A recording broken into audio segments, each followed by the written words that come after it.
Aka, nimaga taksistlarda urologik kasalliklar ko'p bo'ladi? Assalomu alaykum.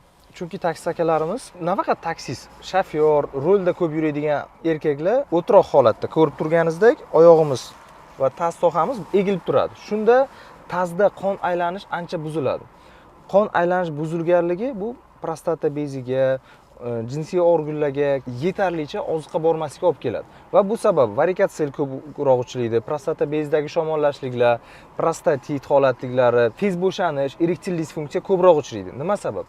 Chunki biz harakat uchun yaratilganmiz. Erkaklar doim dvijeniyada, harakatda bo'lishi kerak. Ko'p vaqt bitta sohada o'tiroq holatda o'tirishligi semizlikka, ortiqcha vazn, olatdagi muammolarga, prostata bezidagi muammolarga va adenoma prostataga olib keladi. Nima qilishlik kerak? Doim ham dori emas, oddiy bir harakatlar. Iloji bo'lsa 1 soat, 2 soatda to'xtab, o'tirib turish mashqlari, bu 30 tadan 100 tagacha o'tirib turish mashqi.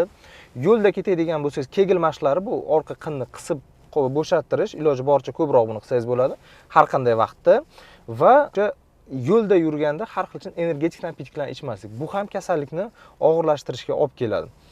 Podogrev sidina yoqmaslik, bu esa urug'ning sifatini pasaytirishga olib keladi. Shunaqa gaplar ukam. Sog' bo'lasiz. Rahmat aka. Mayli.